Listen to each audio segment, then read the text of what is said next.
રાજકોટ જિલ્લાના ઉપલેટામાં જીરાપા સ્વામિનારાયણ મંદિર ખાતે 3 દિવસ યજ્ઞનું આયોજન કરવામાં આવ્યું હતું. નમસ્કાર, ગુજરાત 24 ન્યૂઝમાં આપનું સ્વાગત છે. જોઈએ આજના મહત્વના સમાચાર. ઉપલેટા શ્રી સ્વામિનારાયણ જીરાપા મહિલા મંદિર દ્વારા પુરુષોત્તમ માસ અધિક માસ નિમિત્તે ભક્ત ચિંતામણી હોમ આત્મક યજ્ઞ સાંખ્ય યોગી વિલાસબેન દ્વારા આયોજન કરવામાં આવેલ. આ યજ્ઞ 3 દિવસનું આયોજન કરવામાં આવેલું અને જેમાં મહિલા હરિભક્તો બહોળી સંખ્યામાં લાભ લીધેલ. આ યજ્ઞમાં ખીરસરા મંદિરના નારાયણ સ્વામીજી અને દ્વારકાધીશ મંદિરના ધર્મનંદન સ્વામીજી અને પીપલાણાના નીલકંઠ ચરણદાસજી સ્વામી આ 3 દિવસ યજ્ઞમાં પધાર્યા અને યજ્ઞનો લાભ લીધેલો અને સંતો દ્વારા બીડું ઓંબવામાં આવ્યું હતું તેમજ પધારેલા સંતોને ફૂલહાર કરીને સ્વાગત કરવામાં આવ્યું હતું.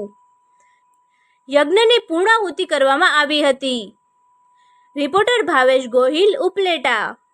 ફરી મળીશું નવા સમાચાર સાથે. ત્યાં સુધી જોતા રહો ગુજરાત 24 ન્યૂઝ.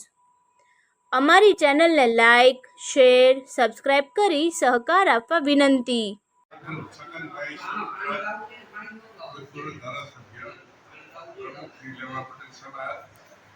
આજે જીરાપા પ્લોટ મહિલા સ્વામિનારાયણ મંદિર તરફથી જે છેલ્લા 3 દિવસથી યજ્ઞ યોજવામાં આવે છે એ યજ્ઞની અંદર 5 કુળ રાખવામાં આવેલા, એની અંદર લગભગ 50 બહેનોએ સતત રીતે ભાગ લઈને એની અંદર આહુતિ આપેલી.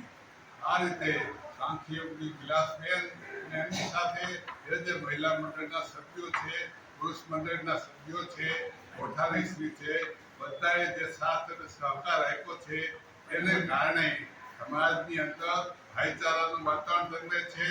અને આ જે બહેનોએ ભાગ લીધો સત્સંગની અંદર, જે બીજા બહેનો ભાઈઓએ એની અંદર સતત રીતે સાથ અને સહકાર માટે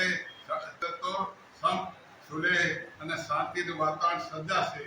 પરંતુ સાથે સાથે એના જે કાર્ય છે એની અસર સમાજની અંદર તમામ લોકોને અસર થશે. આશીર્વાદ એના ઉપર કાયમ માટે વરસે અને ભગવાન શાહ ઉપર